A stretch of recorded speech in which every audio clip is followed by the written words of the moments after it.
Masya Allah itu mulai sholat Isya kurang lebih jam 8, 8.15.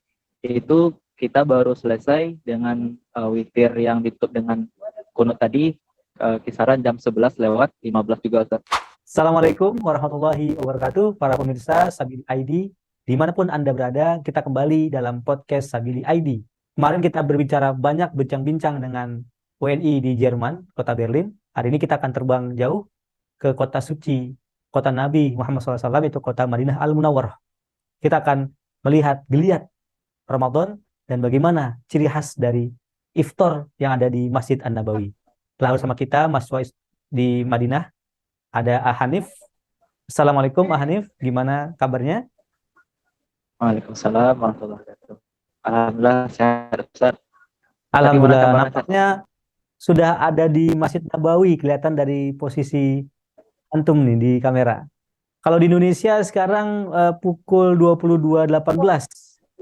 Di Madinah sekarang jam berapa? Hanif? Eh, Sekarang jam 6 lewat 18, 6 sore lewat. 6.18. Berarti beda sekitar 4 jam dari Indonesia ya.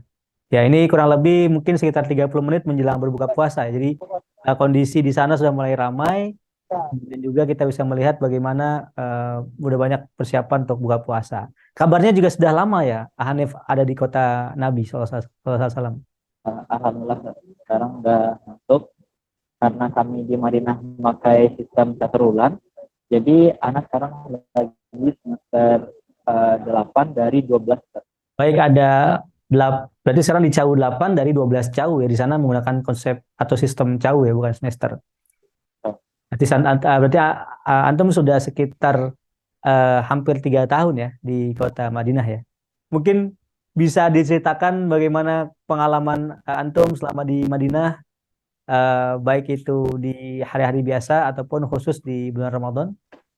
Baik Ustaz, kalau mengenai puasa di bulan Ramadan khususnya di Saudi sendiri, itu Masya Allah butuh kebiasaan juga gitu kan. Terkhusus memang bagi kita warga Indonesia yang puasanya di bulan Ramadan nggak terlalu merasakan panas. Nah, khususnya di Saudi sendiri, itu kebetulan di sini sedang mengalami musim peralihan dan akan masuki musim panas. Tapi alhamdulillah sekali untuk tahun ini baru bulan April sekarang yang masih peralihan. Artinya tahun-tahun sebelumnya itu bulan Aprilnya sudah puncak musim panas khususnya di wilayah Saudi, Qatar dan juga Emirat. Alhamdulillah perkiraan cuaca hari ini sekitar 30 derajat Celcius. Itu di Saudi sendiri mengalami puasa selama 14 jam. Mulai kami sahur atau imsak jam setengah 5 pagi sampai nanti berbukanya jam setengah 7 sore, Ustaz. Baik, jadi kondisinya kurang lebih pada tahun ini mirip-mirip ke Indonesia ya, nggak jauh beda. Nah, ada hal-hal unik yang bisa kita gali. Anda sekarang, Antum lagi berada di Masjid Nabawi. Tadi saya melihat sekilas udah banyak berjejer kertas atau plastik-plastik sufroh gitu ya, yang terbentang panjang begitu. Nah, itu bagaimana tuh kondisi di sana kalau lagi berbuka puasa? Masya Allah di kota Madinah sendiri itu kita sangat takjub dengan semangat-semangat dari warga Madinah sendiri ataupun pendatang khususnya.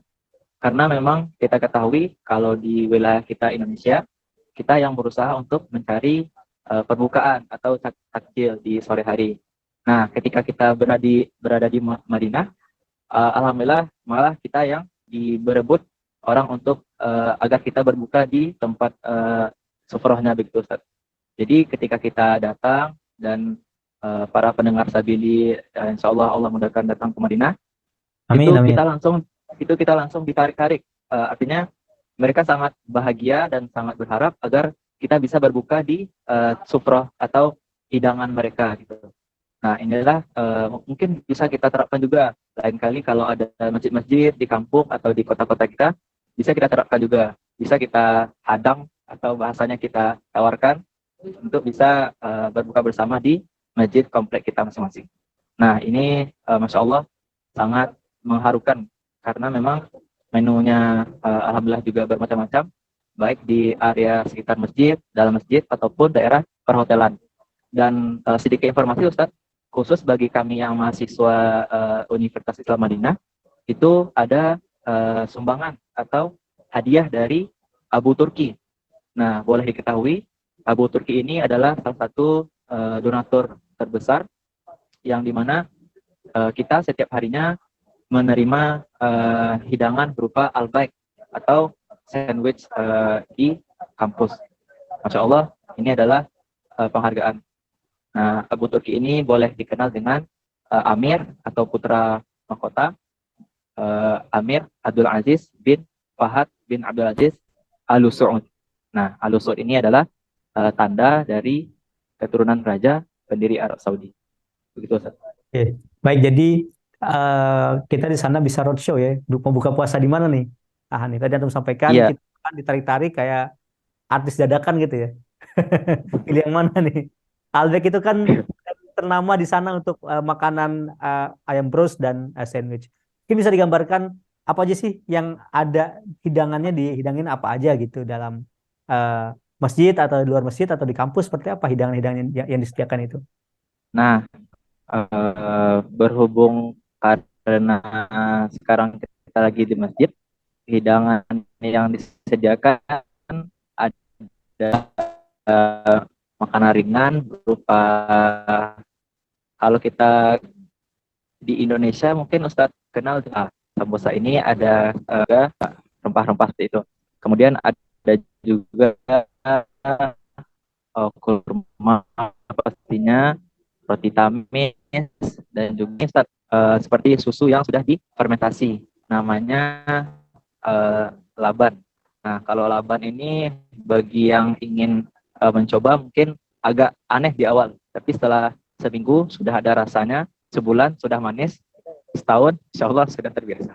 Dan adapun di daerah perhotelan itu dari pihak donatur pun juga menyediakan nasi-nasi, ada juga buah-buahannya, akan tetapi kali ini kita hanya bisa meliput di bagian sekitar masjid, Ustaz. Kalau buat mahasiswa selama sebulan perbaikan gizi nih. Alhamdulillah. Alhamdulillah. Baik, kalau dari segi tadi hiruk-pikuk ketika menjelang berbuka puasa, tapi kondisi-kondisi ketika tarawih di Masjid Nabawi itu berapa rakaat sih tarawihnya? Kemudian berapa lama? Kalau di Indonesia ada sebagian masjid yang satu hari satu juz misalnya. Kalau di Masjid Nabawi kira-kira seperti apa? Apa ada kultumnya? Kalau di Indonesia kan bisa ada kultum, terus baru tarawih gitu. Ada yang beda dengan di sana? Mungkin bisa cerita dengan para pemirsa Sabili ID. Ya, baik Ustaz. Para pemirsa Sabili ID, untuk tarawih di Masjid Nabawi sendiri, kita tidak ada yang kultum habis Isya. Semuanya rata-rata kultum siang ataupun sore menjelang maghrib. Nah, ketika sudah selesai Isya, itu diberi waktu kira-kira 15 menit kurang lebih, lalu imam mengasih ya kode atau arahan, lalu kita mulai sholat yang jumlah bacaan kurang lebih Ustadz dalam satu malam sejuz. Alhamdulillah. Nah, terus 10 rakaat sholat tarawih disambung dengan witir 2 rakaat dan 1 rakaat 3 witir. Kemudian khusus di wilayah Saudi sendiri itu berbeda dengan wilayah Indonesia, karena di Indonesia kita mengenal sholat witirnya tanpa doa kunut, dan adapun beberapa masjid juga yang saya tahu itu kunutnya dibaca ketika tahajud. Nah, khusus di Saudi sendiri karena menganut ajaran atau fikihnya Hanbali, maka kami warga mukim di sini sejak awal Ramadan sampai akhir Ramadan itu witirnya sebelum pulang ke penginapan itu sudah kunut semuanya. Nah, itu satu juz itu biasanya durasi berapa lama tuh? Dengan bacaan yang imam di Masjid Nabawi, kira-kira bisa digambarkan mulai jam berapa, mulai tarawih sampai jam berapa, dan gimana kondisi kesyahduan di Masjid Nabawi yang antum merasakan bagaimana ketika tarawih? Masya Allah itu mulai sholat Isya kurang lebih jam 8:15, itu kita baru selesai dengan witir yang ditutup dengan kunut tadi kisaran jam 11 lewat 15 juga Ustaz. Jadi Berarti kemungkinan hampir 3 jam. iya, betul. Satu juz ya, hampir 3 jam. 1 juz. Masya Allah. Itu Jadi jeda tarawihnya berapa lama? Antara dua rakaat itu berapa lama? Sehingga kan 3 jam cukup panjang. Itu berapa lama tuh jeda antar setiap sholat tarawihnya itu? kalau jeda tarawih mungkin nggak terlalu lama Ustaz. Kisaran 1 atau 2 menit karena imamnya juga berganti gitu. Artinya setiap imam sudah mempersiapkan.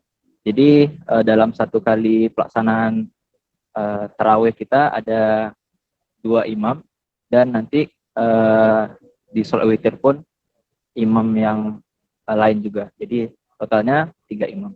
Nah, mungkin ada pesan terakhir dari antum buat yang di Indonesia, pemirsa Sabil ID. Kira-kira apa yang bisa kita ambil hikmah, ibroh, dan pelajaran dari pengalaman antum berpuasa di tanah haram Madinah Al-Munawwarah? Dari pengalaman pribadi Ustadz di tanah haram ini, khususnya di kota Madinah, itu yang pertama Anda bisa bagi-bagi karena juga Anda masih belajar. Yang pertama, bagaimana kita memuliakan tamu yang datang ke daerah kita, khususnya ke masjid di daerah kita masing-masing. Karena seperti yang kita ketahui, antusiasnya penduduk kota Madinah dan warga sekitar menyambut duyufullah ya, tamu-tamu Allah yang berjarah ke makam Nabi itu sangatlah besar. Artinya mereka tidak menganggap ini sebagai tamu biasa, akan tapi ketika dia membagikan makanan itu mereka menganggap ini adalah tamu-tamunya Rasulullah Shallallahu Alaihi Wasallam. Nah, itu yang pertama. Yang kedua yang bisa saya sampaikan di sesi kali ini kepada Ustadz dan sahabat Sabili ID semua, bagaimana kita dalam Ramadan ini memang memanfaatkan sesi yang emas ini, karena memang andai kan kita di bulan-bulan yang lain belum bisa maksimal, maka sayang sekali rasanya ketika bulan yang penuh berkah sudah di depan mata kita, kita belum juga bisa untuk memaksimalkan. Ketika di bulan Ramadan kita belum bisa maksimal, maka di bulan-bulan apalagi yang bisa kita cari gitu untuk ibadah khususnya. Baik, terima kasih pada Hanif. Jadi poinnya adalah bahwa bagaimana nilai-nilai baik, tradisi baik dalam memuliakan tamu masih dirasakan sampai dengan hari ini, karena kita ketahui bahwasanya di antara ciri khas daripada orang-orang Arab, khususnya orang-orang Quraisy, itu adalah orang yang sangat ikramud duyuf, sangat memuliakan tamu gitu. Dan antum sebagai tamu di sana ataupun siapapun yang nanti berkunjung ke Madinah tanpa pandang bulu, warna kulit, ras dan lain-lain, karena memang Islam mengajarkan tentang adanya ukhuwah Islamiyah. Sehingga kita juga memuliakan tamu, semoga ini kita bisa terapkan, dan di Indonesia mungkin sebagian tempat sudah menerapkan ini di masjid-masjid, dan seyogianya tidak menjadi beban tapi menjadi sebuah kemuliaan, bisa memuliakan tamu apalagi yang mereka berpuasa. Baik, terima kasih Hanif, selamat menjalankan ibadah puasa, meneruskan kembali aktivitas antum, dan semoga studinya lancar. Kemudian juga semoga Allah terima ibadah puasa kita dan kita bisa bertemu dalam ibadah puasa di tahun-tahun mendatang. Demikian, terima kasih Hanif. Sekali lagi, Assalamualaikum warahmatullahi wabarakatuh. Waalaikumsalam warahmatullahi wabarakatuh.